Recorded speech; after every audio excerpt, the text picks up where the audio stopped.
I wasn't actively looking for a job when the email came in. That's probably why it stood out.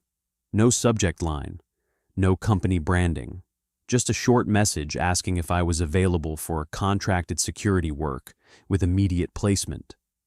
The pay listed at the bottom was unreal, enough to make anyone pause. At first, I assumed it was a scam. I almost deleted it. But something about it didn't feel like the usual junk. There were no spelling errors, no urgency tricks, no obvious hooks. Just a quiet confidence, like whoever sent it already knew I'd respond. I didn't reply right away. I sat with it for a while, rereading the message, trying to find the catch. There had to be one. Jobs didn't just appear like this. Not with that kind of pay. Not with so little information. Curiosity got the better of me. I sent a simple response, asking for details. The reply came faster than I expected, less than 5 minutes. They didn't answer my questions directly. Instead, they gave me a time and a number to call. No company name, no explanation, just instructions. That should have been enough for me to walk away. But I didn't. When I called, a man answered on the second ring. His voice was calm, measured, like he'd had the same conversation 100 times before. He confirmed my name without asking for it. That was the first thing that made me uncomfortable. He explained the job in broad terms: remote location, private facility. My role was simple: monitor, report, and follow protocol. No engagement unless instructed. No questions about what the facility was or why it existed. I asked anyway. There was a pause on the line. Not long, but long enough to feel deliberate. "That information isn't necessary for your position," he said. Something about the way he phrased it stuck with me. Not confidential, not classified, just unnecessary. Like knowing the truth wouldn't help me. Or worse, would make things harder. I should have ended the call there. Instead, I asked about the contract. He told me it would be provided on arrival. Another red flag. Most jobs lock you in before you even step through the door. This one felt different. Like they weren't worried about whether I agreed to anything in advance. Like once I got there, agreeing wouldn't really matter. We went back and forth for a few minutes. But every answer led to more questions, and every question was gently redirected. He wasn't evasive in an obvious way. He just never gave me anything solid to hold on to. Eventually, he asked me if I was interested. I hesitated. Not because I didn't want the money. That part was already decided. It was everything else. The lack of detail, the strange tone, the feeling that I was stepping into something I didn't understand. But then I thought about where I was in life, the bills stacking up, the jobs that never went anywhere, the constant feeling of being stuck. And I said yes. He didn't sound surprised. "Good," he replied, like he already knew that would be my answer. "You'll receive travel instructions shortly. Pack light. You won't need much." The call ended without a goodbye. I sat there for a while after, staring at my phone, waiting for the doubt to catch up with me. It did, eventually. But by then, it was already too late. The next email had arrived. And with it, a set of directions that didn't point to any place I recognized. Looking back now, I can see it clearly. The money wasn't the hook. The mystery was. And I walked straight into it. The instructions were simple, but the route wasn't. I was told to take a bus to the last marked town, then wait at a gas station just off the highway. No name, just coordinates. The kind you have to manually enter because nothing recognizes them automatically. That should have been my second warning. The bus ride took longer than expected. The farther we went, the less familiar everything became.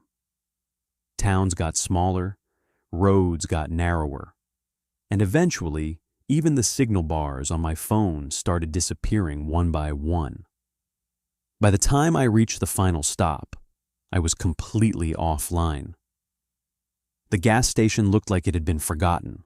One pump worked, barely. The windows were dusty, lights flickering inside like they couldn't decide whether to stay on or give up. There was no one behind the counter, no sound except the low hum of something electrical struggling to stay alive. I waited. 15 minutes passed. Then 30. Just when I started thinking I'd been sent on some elaborate wild goose chase, a black SUV pulled in without a sound. No engine noise, no gravel crunching under the tires. It just appeared. The driver didn't step out. The passenger door unlocked with a soft click. I hesitated just for a second, then got in. The inside of the vehicle smelled sterile, like a hospital room that had never been used. The driver didn't speak, didn't look at me, just waited until I shut the door before pulling away. We drove for what felt like hours. No music, no conversation. Just the steady motion of the road and the growing sense that we were heading somewhere I wouldn't be able to find again on my own. I tried checking my phone out of habit. It was useless. No signal, no GPS, nothing. At some point, I realized I hadn't seen another car in a long time. The road eventually turned from asphalt to gravel, then from gravel to something barely resembling a path. Trees closed in around us, thick and uneven, blocking out most of the light. It felt like we were driving into something, not toward it. I must have dozed off at some point, because the next thing I remember, we had stopped. The driver finally spoke. "We're here." I stepped out and immediately felt it. Not cold, not heat, just wrong. The air felt heavier somehow, like it pressed against my skin instead of moving around me. Yeah, the kind of feeling you can't explain but instantly recognize as something you shouldn't ignore. At first, I didn't see anything, just trees, endless, uneven forest stretching in every direction. Then I turned. And there it was. The facility didn't rise out of the ground like a normal structure. It cut into the landscape, like it had been forced into place rather than built. Smooth concrete walls with no markings, no windows, no visible entrances from where I stood. It didn't reflect light the way it should. It absorbed it. I tried pulling up the location on my phone again, out of instinct more than expectation. Nothing. No map. No pin. No indication that this place existed at all. I looked back at the road we came from. It was gone. Not hidden. Not obscured. Gone. In its place was more forest. Dense and unbroken, like nothing had ever passed through it. A quiet realization settled in my chest, slow and heavy. This place wasn't just remote. It was removed, like it existed somewhere adjacent to everything else. Close enough to reach, but far enough that once you arrived, the rest of the world stopped applying. The driver was already back in the vehicle. I didn't remember hearing him move.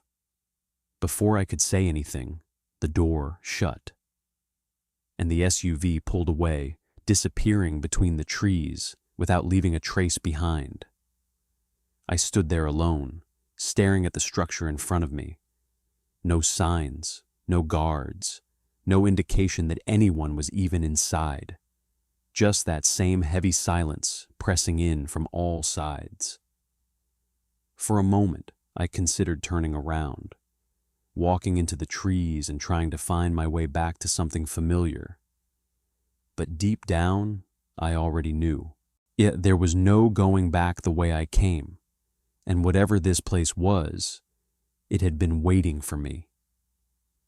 I found the entrance only after walking the perimeter twice. At first, there was nothing but smooth concrete, unbroken and seamless, until a section of the wall shifted inward without warning. No sound, no visible mechanism, just a silent acknowledgement that I was standing in the right place. That alone should have made me leave. Inside, the lighting was dim but consistent, like it had been calibrated to avoid shadows rather than illuminate anything clearly. The air carried a faint metallic scent, not strong enough to identify but impossible to ignore. A man in a gray uniform was waiting just beyond the threshold, hands clasped behind his back, posture perfect in a way that didn't feel natural. He greeted me by name before I introduced myself, and that immediately tightened something in my chest. There was no handshake, no attempt at friendliness, just a slight nod and a gesture for me to follow. I asked if he was the one I had spoken to on the phone. He said no, then didn't elaborate. We walked through a series of corridors that all looked the same, each one identical down to the spacing of the lights and the faint hum running through the walls. I tried to memorize the path, counting turns, noting landmarks, but it quickly became pointless. Every direction felt interchangeable, like the building wasn't meant to be navigated in any meaningful way. He stopped at a door that had no handle and placed his hand against a small panel I hadn't noticed. It slid open instantly. Inside was a narrow room with a table, 2 chairs, and nothing else. No screens, no documents, no visible security equipment. Just empty space and the same quiet pressure I had felt outside. This was where they explained the job, if you could call it that. He spoke in clear, controlled sentences, outlining responsibilities without ever explaining context. Monitor assigned sectors, report irregularities, do not engage unless instructed, follow all posted rules without exception. The words were simple, but the way he said them made them feel heavier than they should have been. I asked what exactly I was guarding. He looked at me for a moment, not confused, not annoyed, just measuring. Then he repeated one of the lines he had already said, word for word, as if that answered the question. It didn't. When I pushed again, he told me understanding the purpose was not part of my role. He handed me a small folder, and inside were printed sheets, each one labeled as a rule rather than a guideline. Some were straightforward. Others were strange. Avoid Sector C after 2:13 a.m. Do not respond to unverified voices over internal communication. If you notice discrepancies in recorded time, log them, but do not attempt correction. I felt a quiet unease settle in as I read through them. These weren't security protocols.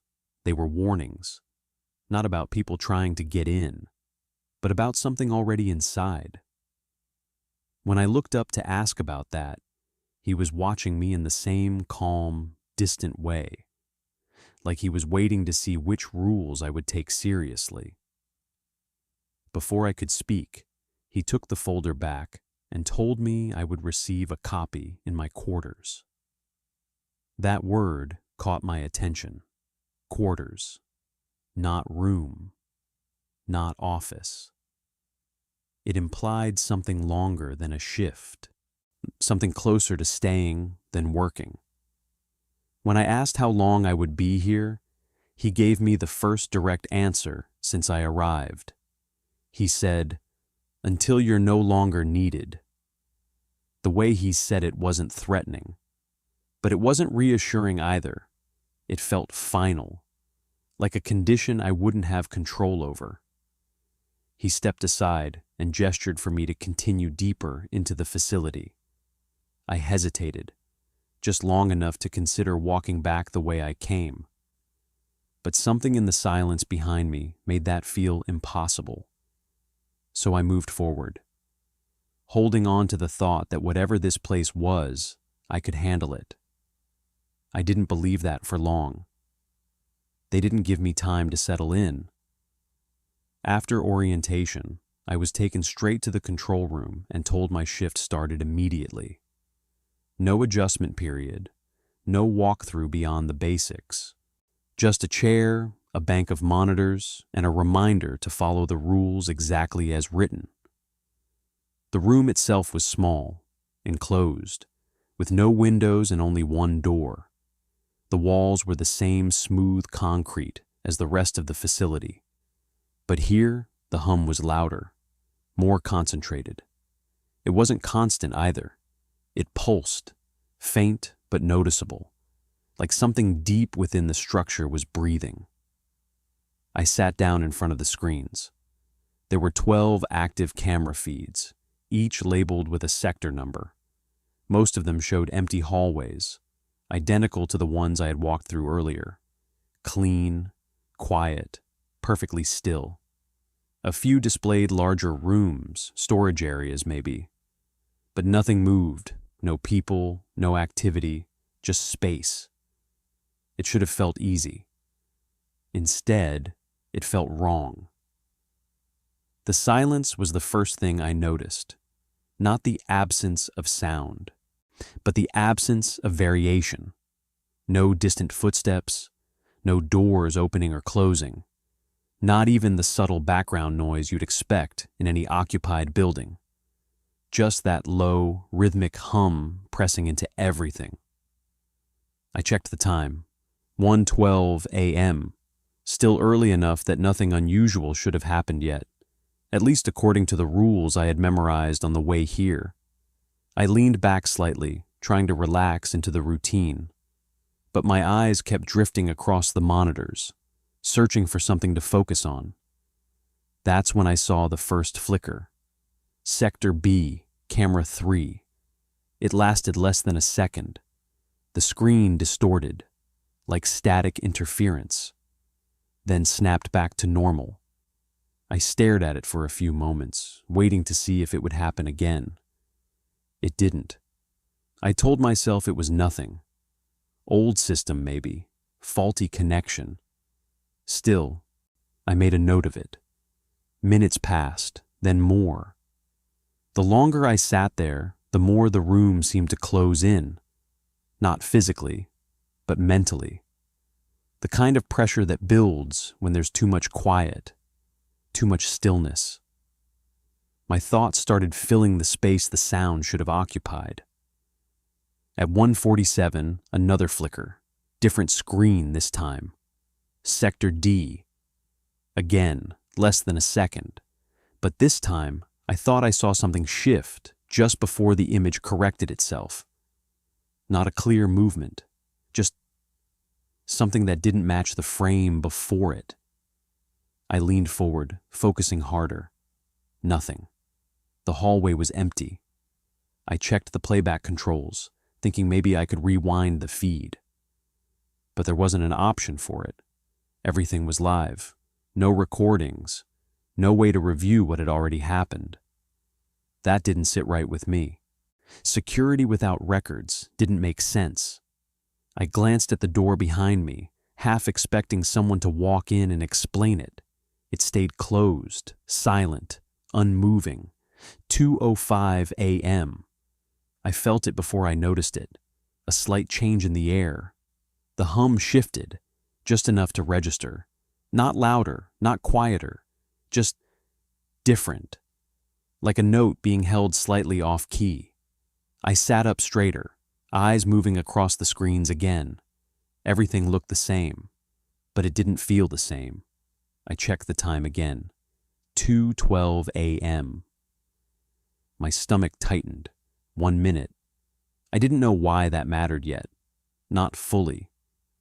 but something in the back of my mind was already connecting it to the rules I had read earlier, the ones that didn't make sense at the time. I kept my eyes on the monitors. 2:13 a.m. Nothing happened. At least, not immediately. For a few seconds, everything stayed exactly as it had been. Still, quiet, normal, if you could call it that. I almost let myself relax. Then Sector C shifted. Not a flicker this time. Movement. Clear. Deliberate. Something passed through the frame, just at the edge of the camera's view. Too fast to identify. Too solid to ignore. It didn't trigger any alarms. No alerts. No system response at all. Just that brief, undeniable motion. My instinct was immediate. Focus. Track it. Report it. That's what I'd been trained to do in every job before this one. But then I remembered the rule: do not acknowledge movement in Sector C after 2:13 a.m. I stared at the screen, my finger hovering near the log button. Everything in me told me to act. Instead, I sat there, still, silent, pretending I hadn't seen a thing. The hardest part wasn't the fear. It was the understanding. The rules weren't there to guide me. They were there to keep me from reacting. And whatever had just moved across that screen, it knew exactly what I was supposed to do next. I didn't move for a long time after it happened. My eyes stayed locked on the Sector C feed, even though nothing else appeared. The hallway looked exactly the same as before. Empty, quiet, untouched. If I hadn't seen the movement myself, I could have convinced myself it never happened. But I had seen it, and now I understood the rule in a way I hadn't before. It wasn't a precaution, it was a test. I slowly leaned back in my chair, forcing myself to look away from the screen. My hand was still hovering near the log button, fingers tense, like they were waiting for permission I couldn't give. Every instinct I had told me to report what I saw, and that was the job. That was the point of being here.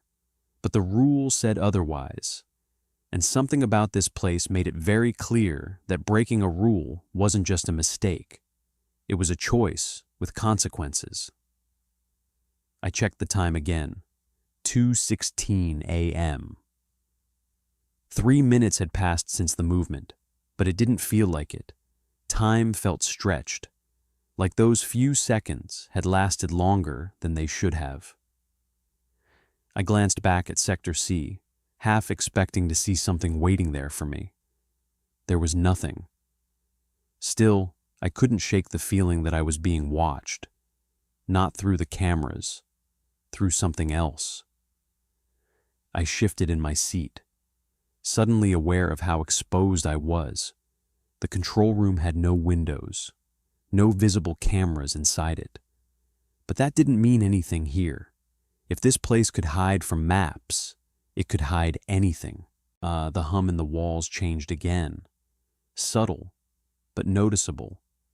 It felt closer this time, like it had moved from the background into the room itself. I swallowed, trying to keep my breathing steady, and focused on the other screens. Sector A, empty. Sector B, still. Sector D, nothing out of place. Everything normal, except it wasn't. Because now I knew what normal actually meant here. It meant ignoring things that shouldn't be ignored. At 2:19, the Sector C feed flickered. Not a full glitch, just a slight distortion, like the image struggled to hold itself together for a fraction of a second. My attention snapped back to it instantly, heart rate picking up before I could stop it. The hallway was still empty, but something felt off. I leaned closer to the screen, narrowing my focus, trying to pick out whatever had changed. At first, and I couldn't see it, everything looked exactly as it had before. Same lighting, same angle, same shadows. Then I noticed it. The shadows were wrong, They weren't moving. Not exactly, but they weren't consistent either. The angle didn't match the light source I had seen earlier. It was subtle enough that I might have missed it if I wasn't already looking for something. Like something had shifted without actually moving. I felt a chill run through me, slow and deliberate. This wasn't just about seeing something I shouldn't. It was about noticing it. And once you noticed it, you couldn't unsee it. I forced myself to lean back again, pulling my eyes away from the screen. My head was starting to ache, a dull pressure building behind my temples. Whether it was stress or something else, I couldn't tell. I checked the time again. 2:23 a.m. 10 minutes since the rule had taken effect. Nothing else had happened. At least, nothing obvious. I exhaled slowly, trying to ground myself, to convince myself that whatever this was, I could handle it. It was just a job. Strange rules, sure, but still a job. There had to be a reason for all of this, a logical explanation buried somewhere beneath the surface. But the more I thought about it, the less that made sense. Because if there was a logical explanation, why wouldn't they just tell me?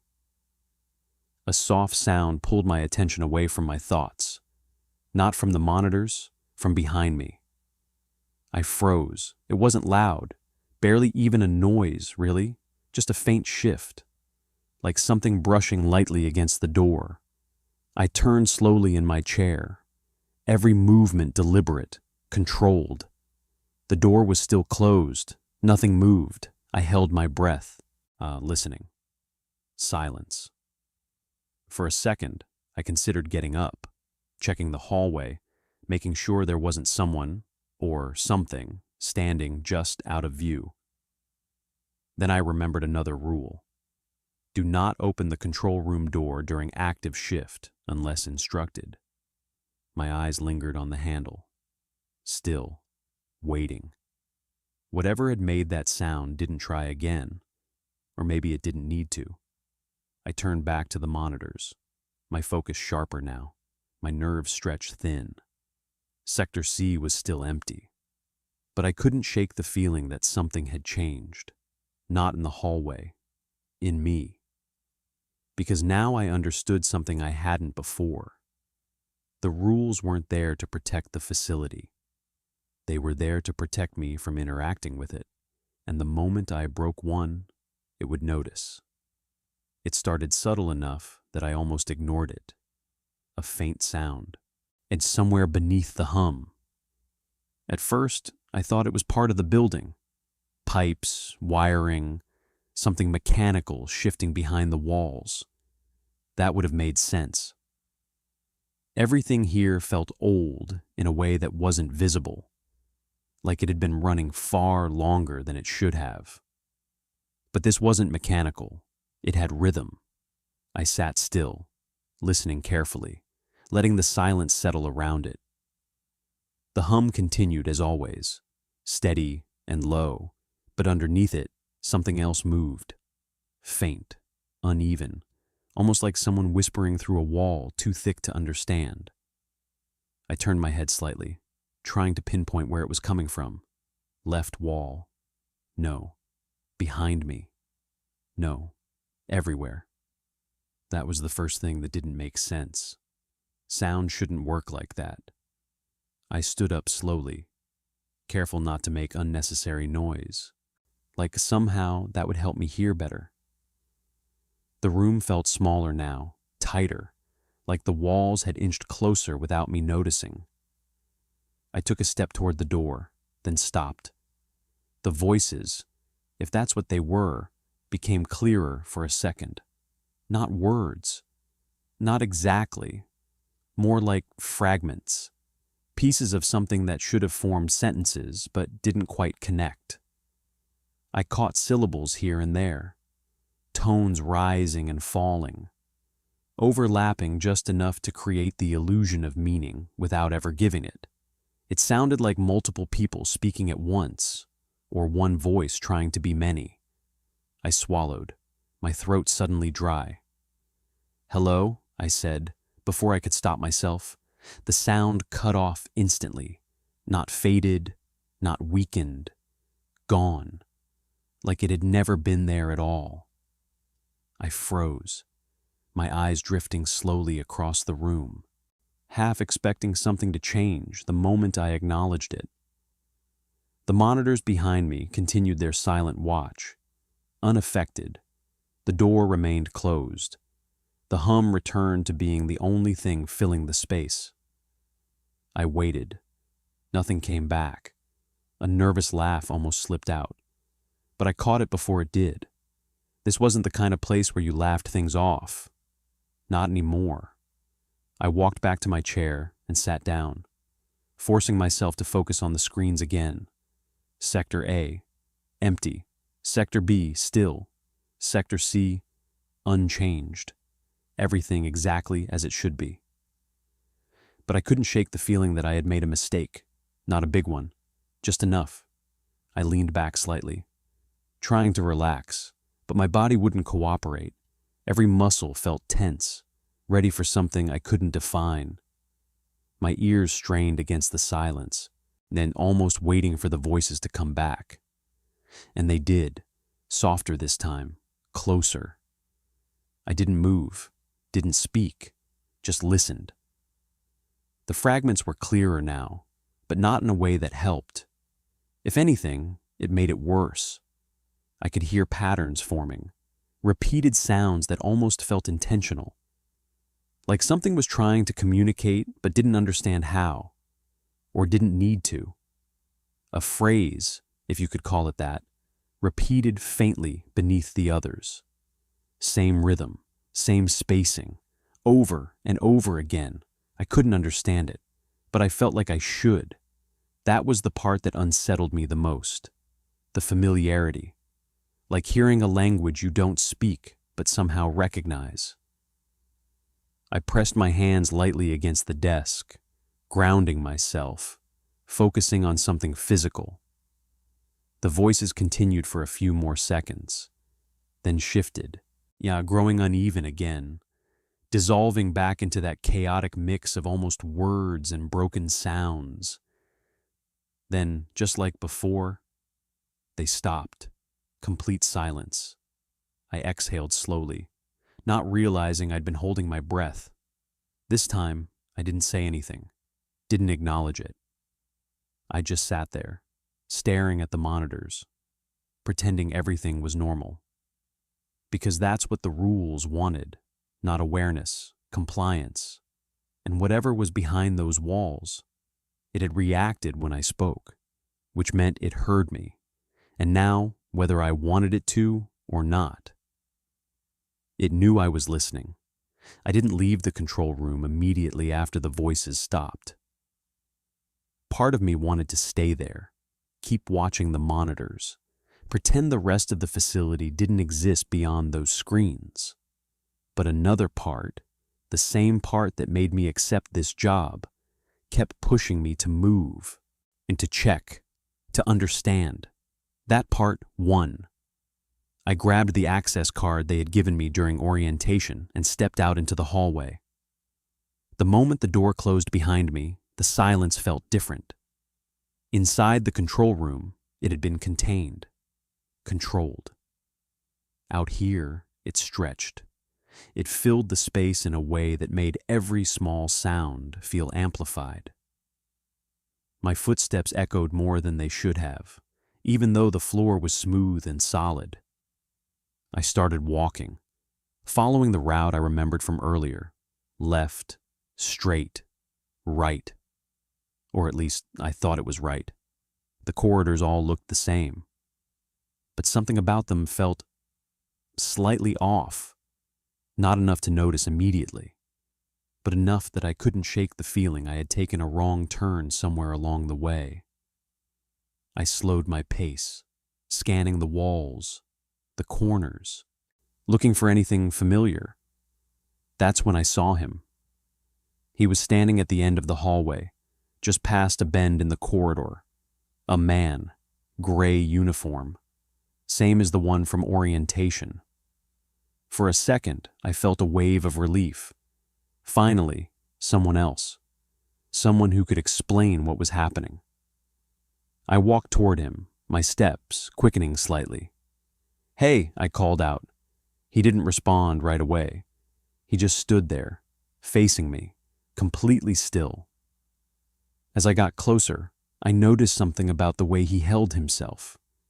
Not tense, not relaxed, just fixed, like he had been placed there rather than choosing to stand. "Are you on shift?" I asked. He tilted his head slightly, just enough to acknowledge the question. "Something like that," he said. His voice was off. Not in a dramatic way.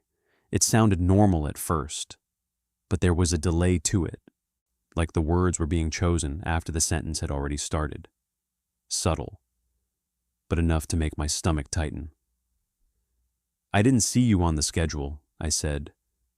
That got a reaction, a small one. He smiled.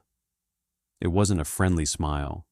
It wasn't hostile either. It just didn't belong. "You're new," he said. Like that explained everything. I stopped a few feet away from him, suddenly unsure if closing the distance was a good idea. "Yeah," I replied. "Just started tonight." He nodded slowly, his eyes never leaving mine. "How long have you been here?" I asked. Another pause. This one longer. "Long enough," he said. That answer didn't sit right. None of this did. I shifted slightly, glancing past him down the corridor, half expecting to see something else, another door, another person, anything that made this feel normal. There was nothing, just more hallway. "I heard something earlier," I said carefully. "Through the walls." His expression changed, not dramatically, but enough. The smile faded. "Did you respond?" he asked. The question came too quickly, too directly. I hesitated. "Yeah," I admitted. "I said something." For a moment he didn't move at all. Then he exhaled slowly, almost like he had been expecting that answer. "That's not good," he said. A cold feeling settled in my chest. "What do you mean?" I asked. He looked past me now, not at me, but at the space behind me. "Means you've started noticing things," he said. "And once you start, it doesn't really stop." I felt my grip tighten around the access card in my hand. "Noticing what?" I pressed. He didn't answer right away. Instead, he took a small step back. "Listen," he said, his voice lower now. "You should leave." I blinked, caught off guard. "Leave?" I repeated. "I just got here." He shook his head slightly. "No," he said. "I mean leave." There was something urgent in the way he said it. Something real. For the first time since I arrived, it felt like someone was actually telling me the truth. "How?" I asked. "There's no way out. The road—" "I know," he cut in. "That's the problem." The air felt heavier suddenly, pressing in around us. "What happens if I don't?" I asked. He looked at me again, and this time there was no trace of that strange smile. "Then you stay," he said, "like the rest of us."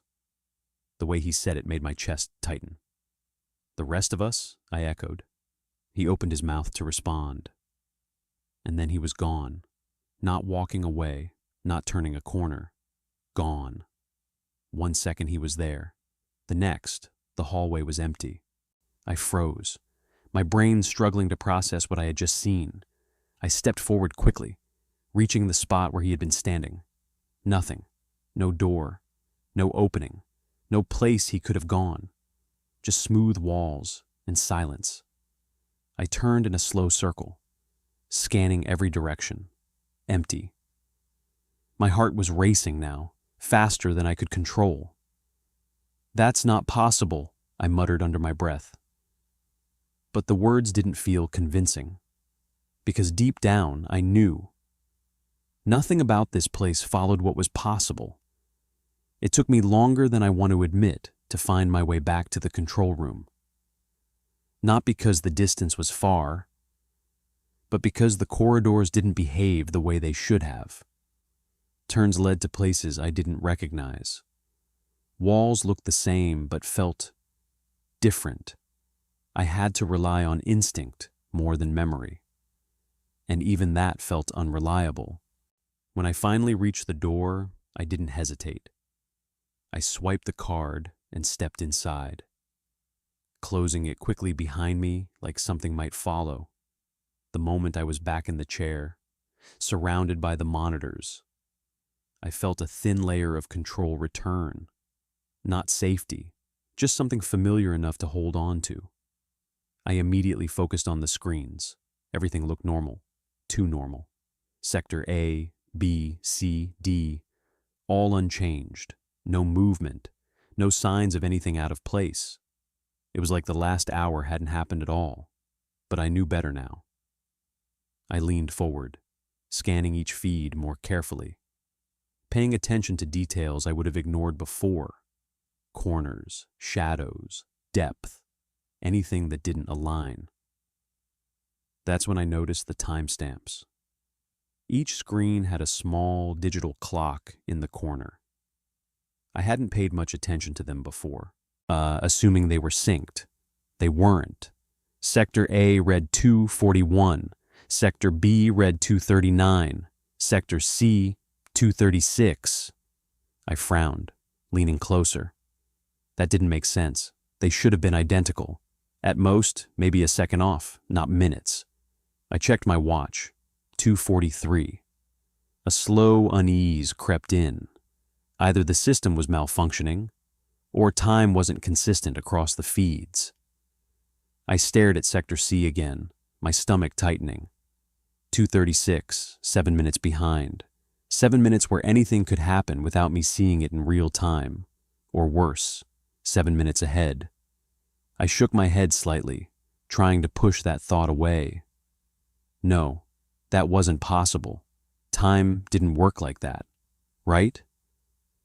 I reached toward the console, looking for some kind of system control, something that would let me resync the feeds, or at least verify what I was seeing. But like before, and though there was nothing, no settings, no controls beyond basic monitoring, it was like I wasn't meant to interact with it, only observe. A soft static crackle pulled my attention to the speakers. I froze. For a second, I thought it might be the voices again, but this was different, cleaner, more controlled. Then the sound cut out. Silence returned. I exhaled slowly, forcing myself to stay calm, to think logically. There had to be an explanation for this. Equipment failure, signal delay, something technical, something normal. I focused back on the monitors, and that's when I saw it. Sector B. At first glance, nothing seemed wrong. The hallway was empty, just like the others, but something about the image felt off. I leaned closer. There was a figure, standing at the far end of the corridor. My breath caught in my throat. It wasn't there a second ago. I was sure of it. The figure wasn't moving, just standing there, facing the camera, too far away to make out details, but clearly human-shaped. I glanced at the timestamp, 2:39. My watch read 2:44, 5 minutes. The figure wasn't in real time. It was in the past, or the future. I didn't know which. I stared at it, trying to decide what I was actually seeing. If it was delayed footage, then that meant someone had been standing there minutes ago. If it was ahead, then that meant someone was about to be there. A cold realization settled in. I turned slowly in my chair, the door behind me, still closed, still quiet. I looked back at the screen. The figure on the screen was gone. The hallway was empty again, like it had never been there. I swallowed hard. "What's happening?" I whispered. The room seemed to hold its breath with me. Then I heard it, a faint sound from the hallway outside. A soft step, then another, slow, measured, getting closer. I snapped my attention back to the monitor. The figure was gone. Everything was normal. The footsteps outside the door stopped, right in front of it. I didn't move, didn't breathe, just sat there, staring at the handle, waiting for it to turn. Seconds passed, then more. Nothing happened, no knock, no attempt to enter, just silence. I forced myself to look back at the screens, my pulse still racing. Everything was normal again, all feeds clear, all hallways empty, timestamps still out of sync, like nothing had ever been wrong. But I knew better now. The cameras weren't showing me everything. They were showing me what I was about to face. And next time, I might not be watching it from a distance. I didn't want to leave the control room again. After what I saw on the monitors and what I heard outside the door, it felt like the only place where things still followed some kind of pattern, even if I didn't understand it. But out there, in the corridors, nothing stayed consistent long enough to trust. Still, I couldn't ignore it either. If the cameras were unreliable, if time itself didn't line up across the feeds, then staying in one place wasn't going to give me answers. It would just delay whatever was coming. So I left. This time, I moved slower, more deliberate. I kept one hand near the wall as I walked, using it as a point of reference, something physical I could rely on. The surface felt the same as before, smooth, cold, but now I paid attention to every detail, every shift in texture, every corner. The first hallway matched my memory. So did the second. For a moment, I felt a small sense of relief. Maybe I had overreacted earlier. Maybe the confusion was just stress, fatigue, my mind trying to make patterns out of nothing. Then I reached the third turn, and everything fell apart.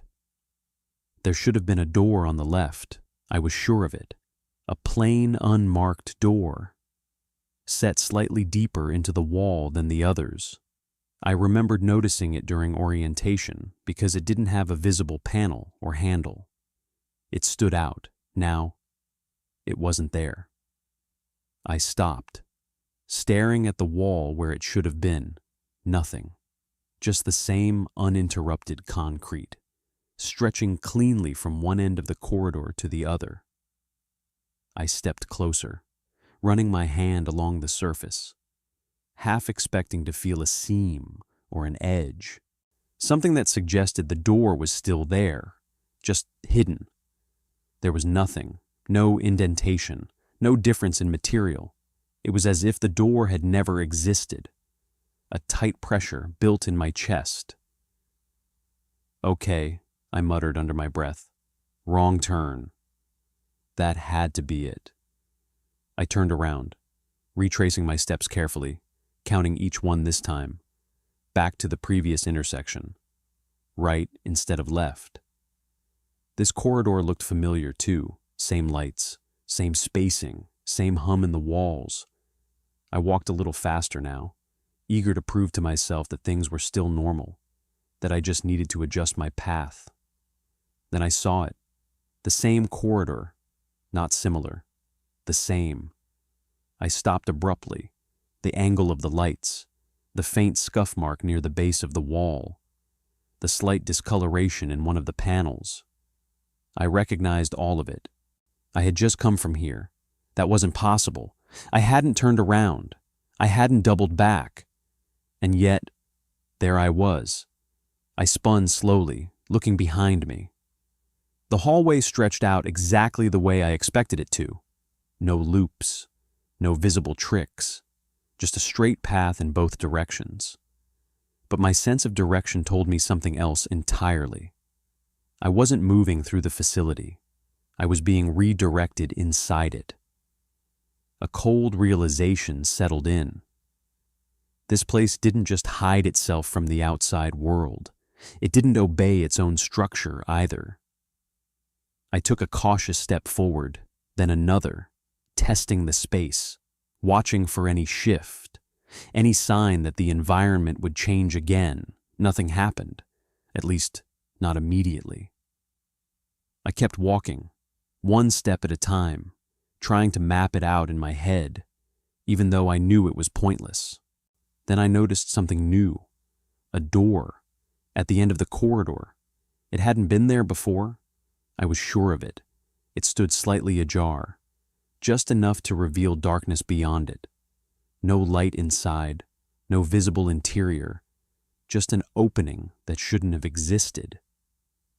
I approached slowly, every instinct telling me to stop, to turn around, to go back to the control room and pretend I hadn't seen it. But I didn't, because by now I understood something important. Avoiding things here didn't make them go away. It just meant they would find you later. I reached the door and placed my hand against it. Cold, colder than the walls. I hesitated, then pushed it open just a little more. The darkness inside didn't react, didn't shift, didn't reveal anything. It just stayed, waiting. I leaned slightly, trying to see inside. Nothing, no floor, no walls, no depth I could measure, just absence. I stepped back immediately, my heart picking up. This wasn't a room. It was something else, something the facility hadn't just built, but allowed. I looked back down the corridor. It was gone. The path I had taken to get here had changed again, replaced by another identical stretch of hallway leading somewhere I didn't recognize. I was alone, completely. No control room, no clear way back, just shifting corridors and doors that appeared where they shouldn't. And for the first time since I arrived, I understood the truth. This place wasn't confusing by accident. It was designed to disorient, to trap, to keep you moving just enough that you never found a way out. I stepped away from the open doorway, refusing to look into it again, because something told me if I stared into that darkness too long, it might start looking back. I don't remember deciding to leave, not in a clear, deliberate way. It wasn't a plan or a moment of courage. It was more like something in me finally gave up trying to understand what this place was and switched to something simpler. Get out. That was it. No logic, no strategy. Just a quiet, urgent need to put distance between me and whatever this facility had become. I turned away from the shifting corridors and started walking. Not carefully this time, not methodically, just forward. Every step felt heavier than it should have, like the air itself was resisting me. The hum in the walls followed, steady and low. But now it felt closer than ever, not behind the structure anymore, inside it, moving with me. I didn't look back. I knew better than to do that. The first few turns came naturally, left, right, straight. My body moved on instinct, retracing what it could remember from earlier. Even though I knew the layout had already changed, still, it felt better than standing still. After a while, something shifted. Not the walls, not the lights, something else. The feeling.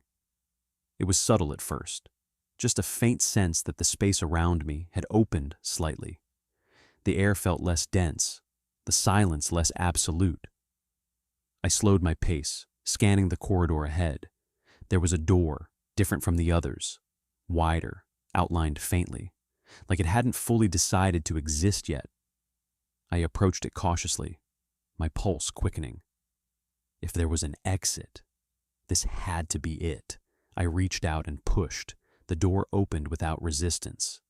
Cold air rushed past me, sharp and clean, and cutting through the stale atmosphere I had grown used to inside. For the first time since arriving, I felt something real. Outside, I stepped through. The forest was there, dark, quiet, stretching endlessly in every direction. For a second, relief hit me so hard it almost made me laugh. I made it. I actually made it out. I took a few steps forward, away from the structure, breathing in deeply, letting the cold air ground me. The weight I had been carrying since I arrived started to lift, just slightly. Then I stopped. Something wasn't right. I turned slowly, looking back at the facility. It wasn't behind me. There was nothing there. No walls, no structure, no sign that anything had ever existed in that spot. Just trees, unbroken, silent. My chest tightened. "No," I muttered, stepping backward. "No, that's not right." I turned around again, scanning the forest, trying to find the road, the path we had taken, the gas station, anything familiar. There was nothing. No tire tracks, no clearing, no indication that a vehicle had ever passed through here. Just dense, untouched forest. I pulled out my phone. No signal, not even a flicker. The screen didn't just show no service. It showed nothing at all, like the concept of connection didn't apply here. I started walking, faster now, pushing through the trees, ignoring the branches catching on my clothes, the uneven ground beneath my feet. It didn't matter where I went, as long as I kept moving. Minutes passed, maybe longer. The forest didn't change, didn't open up, didn't lead anywhere. It just repeated. Same trees, same spacing, same silence. I slowed, my breathing growing heavier, more uneven. This wasn't normal. Forests don't behave like this. They don't loop. They don't stay exactly the same no matter how far you go. I turned again, trying to get my bearings, and froze. The door was there, standing between two trees. The same door I had walked through, open, waiting. My stomach dropped. "No," I whispered. I hadn't turned around that much. There was no way I had circled back, no way I had returned to the exact same point. And yet, there it was. I backed away slowly, shaking my head, trying to reject what I was seeing. This wasn't an exit. It was a boundary, and I had never actually crossed it. I turned and ran, pushing deeper into the forest, ignoring the direction, ignoring everything except the need to get as far away from that door as possible. Branches snapped under my feet. My breath burned in my chest. But no matter how far I went, the forest didn't change. It didn't thin out, didn't lead anywhere new. It just stayed the same, endless, unmoving, like I was running in place. Eventually, I stopped. Not because I wanted to, because I had to. My legs burned, my lungs strained, and the realization hit me all at once. I wasn't escaping. I wasn't even leaving. I was still inside. I turned slowly, dread creeping in before my eyes even found it. The door stood a few feet behind me, closer than before, still open, still waiting, like it knew I would come back, like it had never let me go in the first place. I stared at it, my mind racing, trying to find another option, another path, something that made sense. There was nothing, no other way, no other direction, just the door and the silence pressing in from all sides. After a long moment, I stepped toward it, not because I wanted to, because I understood. This place didn't trap you with walls. It trapped you with reality. And once you stepped inside, everything else stopped existing. I crossed the threshold again. The cold air vanished instantly, replaced by that familiar, heavy stillness. The corridor stretched out in front of me, unchanged, like I had never left. The door closed behind me without a sound, and this time, I knew I wasn't guarding this facility. I was part of it. I didn't go back to the control room, not after the forest, not after the door. Something had shifted in me the moment I realized there was no outside anymore. The idea of sitting in that chair, pretending I was just monitoring things, felt pointless now. Whatever this place was, it didn't need watching. It needed understanding. And I had a feeling the answers weren't above ground. They were beneath it. I started moving again, slower this time, more aware of every detail around me. The corridors still shifted, still resisted any attempt to map them. But there was a pattern now, not obvious, not consistent, but present. Subtle changes in the hum, faint differences in temperature. Like the deeper I went, the more the building revealed itself. Eventually, I found it. A door unlike the others. Reinforced, heavier, with markings on it. Not labels or numbers, warnings. Most of them scratched in, uneven, like they hadn't been part of the original design, symbols I didn't recognize. Layered over each other in a way that suggested repetition, desperation. Someone had tried to say something here, or stop something. I placed my hand against the surface. Cold. Colder than anything I'd felt so far. For a moment, I hesitated. Every instinct told me to turn back, but that instinct had already failed me once. So I pushed. The door opened with resistance, like it hadn't been used in a long time. A low groan echoed as it gave way. A rush of stale air spilled out from the darkness beyond. It smelled different down here. Older, not just unused, but preserved. Like whatever existed in this space hadn't been touched in years, or wasn't meant to be. A narrow staircase led downward, disappearing into shadow. The lights above didn't extend far enough to illuminate the bottom, leaving the rest to imagination. I stepped forward. Each step down felt heavier than the last, not physically, but mentally. The hum followed me, but it changed as I descended. Lower, slower, less like a machine and more like something alive. I didn't like that thought. At the bottom, the space opened into a long corridor, wider than the others, darker. The lights here flickered, not in a broken way, but in a pattern. Slow pulses that cast shifting shadows across the walls. And those walls, they weren't clean. Markings covered them, not random, structured, repeating shapes and lines that almost resembled writing, but not in any language I understood. Some were etched deep into the concrete. Others looked burned in, as if someone had tried to remove them and failed.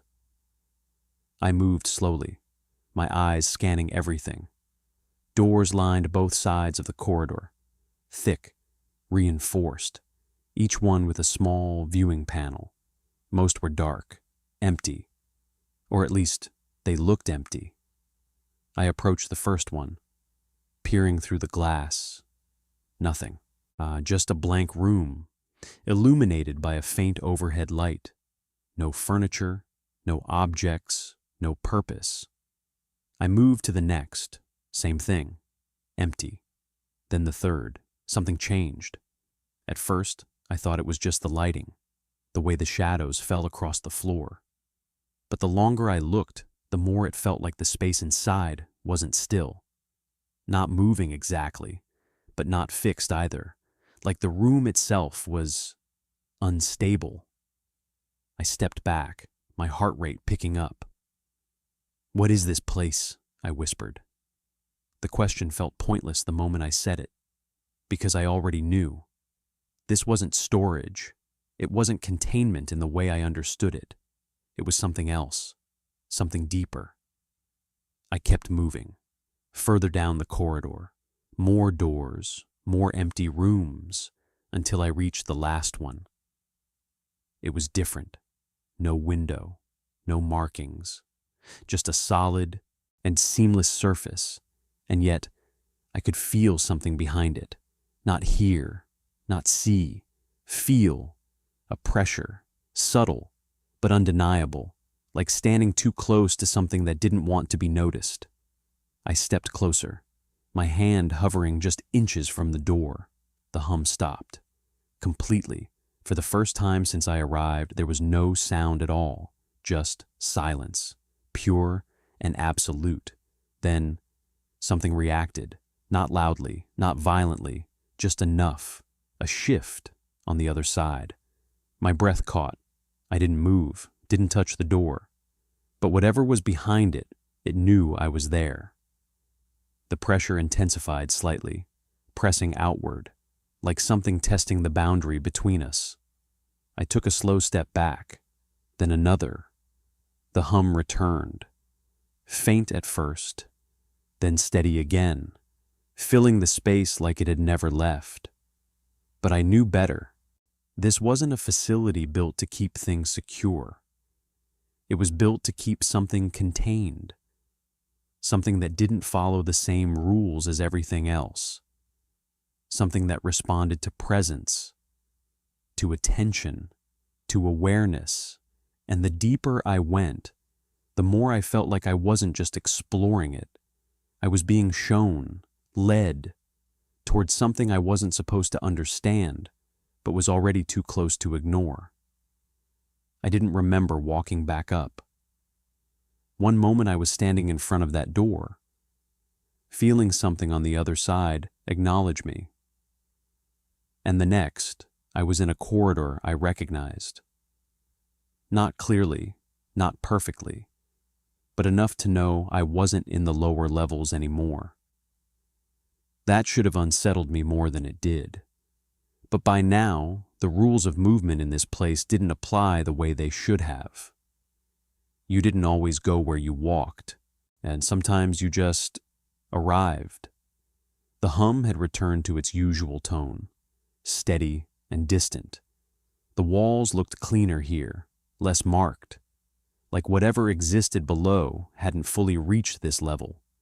Or maybe it had, and this was just what it chose to show. I kept moving until I found the control room again. The door opened the same way it always did. Inside, nothing had changed. The monitors still displayed empty corridors. The timestamps were still out of sync. The chair sat exactly where I had left it. It felt staged, like the room reset itself when I wasn't looking. I stepped inside slowly, closing the door behind me, and sat down without taking my eyes off the screens. For a moment, everything was quiet. Then the speakers activated. No warning, no static, just sound. A voice, calm, measured, familiar in a way that made my chest tighten. Attention all personnel." I froze. The voice didn't belong to anyone I had met, but it carried the same tone. Controlled, detached, like whoever was speaking didn't expect a response, only compliance. "This is a code black event." The words hit differently now, not like a warning, like a confirmation. I leaned forward slightly, listening. "All active staff are instructed to remain in place. Do not attempt evacuation. Do not engage with external anomalies. Await further instruction." The message paused. Not long, just enough to feel intentional. Then it continued. "Containment protocols are no longer in effect." A cold wave moved through me. That didn't make sense. Containment was the entire purpose of this place. Without it, what was left? The voice repeated the phrase again. Exactly the same. Containment protocols are no longer in effect. Then something changed, subtle at first, a shift in tone. Not in the voice itself, but in the way it spoke, like the pattern was being copied rather than delivered. The next line didn't sound quite right. Remain in place. There was a delay between the words, a fraction of a second, but enough to notice. The voice continued. Do not engage. Another delay, slightly longer this time. I felt my grip tighten on the edge of the desk. This wasn't a broadcast anymore. It was a repetition, and something was learning how to do it. The message started again from the beginning. Attention all personnel, but the voice wasn't as smooth this time. The tone wavered, just slightly, like it was adjusting itself. This is a code black event. The pause came in the wrong place. The rhythm was off. I stood up slowly, my eyes fixed on the speakers. The monitors flickered in my peripheral vision, but I didn't look away. All active, staff, remain. The sentence broke apart, reformed, tried again. Remain in place. The hum in the walls grew louder, not steady anymore, uneven, like it was reacting to the voice, or the thing behind it. The broadcast looped again, but now it wasn't just repeating, it was changing. Do not attempt evacuation. Do not. The words cut off, restarted, shifted. I stepped back instinctively, a growing sense of unease settling in my chest. This wasn't a system error. It wasn't a glitch. Something was using the system, testing it, learning how to speak through it. The voice came back again, clearer this time, stronger. Remain in place. No delay, no distortion. Perfect. Too perfect. And then it added something new, something that hadn't been part of the original message. You are already contained. My breath caught. The room felt smaller suddenly, tighter, like the walls had moved closer without me noticing. The monitors flickered again. This time, I couldn't ignore it. I turned. Every screen had changed. The corridors were no longer empty. Figures stood in them, not moving, not approaching, just there, facing the cameras, watching. My heart started to race. This wasn't delayed footage. This wasn't ahead or behind. This was now. The voice continued behind me. Calm, steady. You are already contained. It repeated the line again, exactly the same. No variation, no distortion, like it had learned the phrase perfectly. I turned back toward the speakers slowly. The sound didn't feel like it was coming from one place anymore. It filled the room, every direction, every surface. You are already contained. The words settled into the space, heavy and final, and for the first time since I arrived, I understood something completely. This facility wasn't failing. It had already failed. A long time ago, whatever it was built to hold wasn't inside anymore. Or worse, it was everywhere. And now, it was learning how to speak to me. I don't remember deciding to look for records. It just happened. Maybe it was the broadcast. Maybe it was the way the voice changed. The way it started sounding less like a system and more like something trying to become one. Either way, something in me shifted. If this place had rules, protocols, a structure, then it had to have records, proof that it existed. It's proof that I existed here. I moved quickly through the corridors, no longer trying to map them, just letting instinct guide me. The facility didn't resist this time. The turns felt easier, more direct, like it was allowing me to go where I needed to. That thought didn't comfort me. It meant I wasn't searching anymore. I was being led. Eventually, I found a room I hadn't seen before. It wasn't like the others. The walls weren't bare. Instead, they were lined with terminals, old ones, not modern systems, not sleek or efficient. These looked outdated, almost abandoned, like they had been left behind when everything else was upgraded. Dust covered most of the surfaces. That didn't make sense. Nothing else in this place showed signs of time passing. I stepped inside slowly. The air felt different here, still, undisturbed, like this room had been forgotten or deliberately ignored. I approached the nearest terminal and pressed a key. The screen flickered, then came to life. No login prompt, no security check, just a simple interface, already open, waiting. A list of files filled the display. Names, dates, identifiers. Most of them didn't mean anything to me.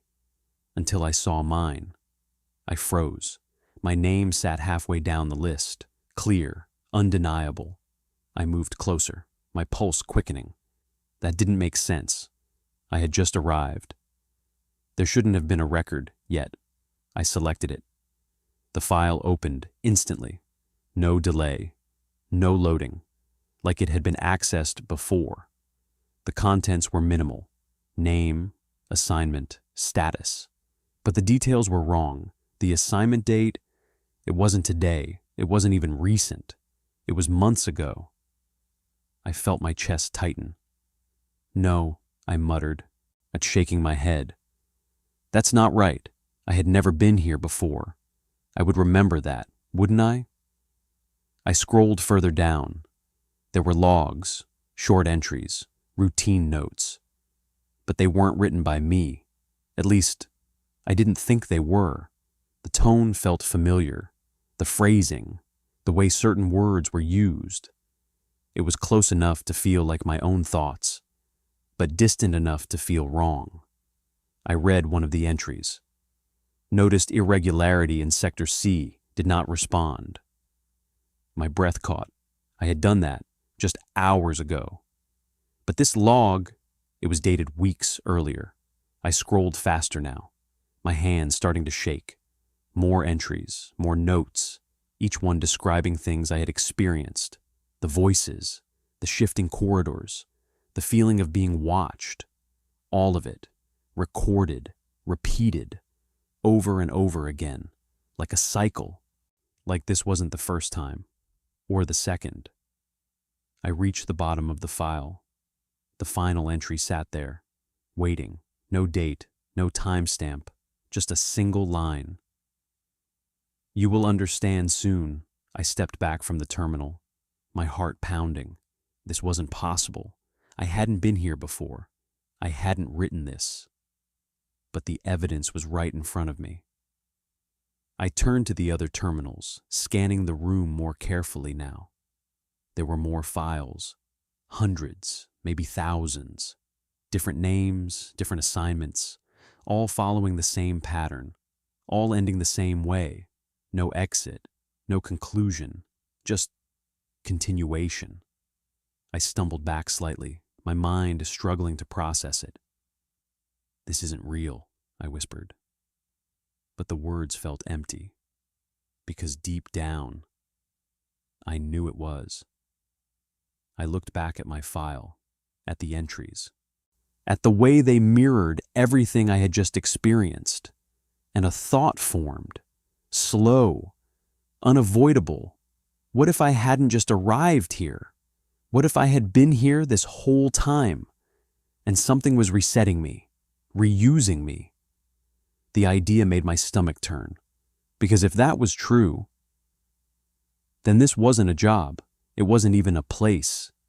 It was a system, and I wasn't a guard.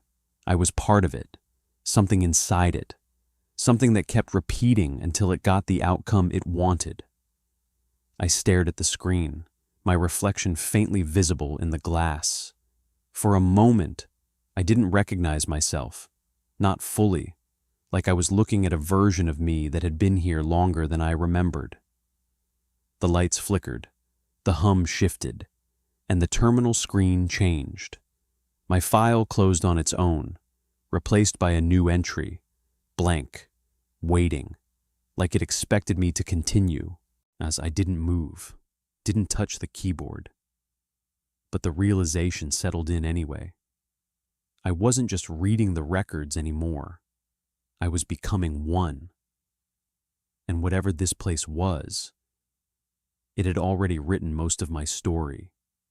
I just hadn't caught up to it yet. I don't know how much time has passed. The clocks don't match anymore. The monitors don't help. Even my own thoughts feel delayed, like I'm remembering things as they happen instead of when they already have. I'm back in the control room, or at least something that looks like it.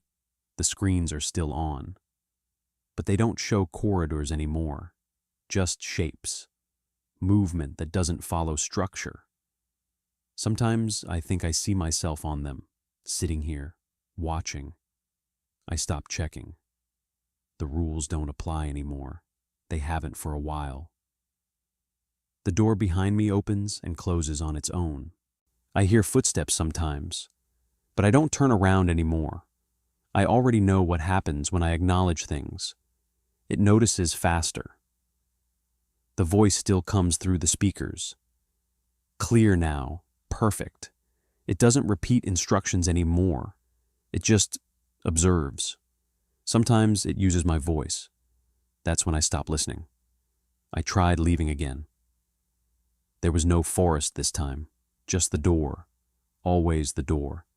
And every time I walk through it, I end up back here.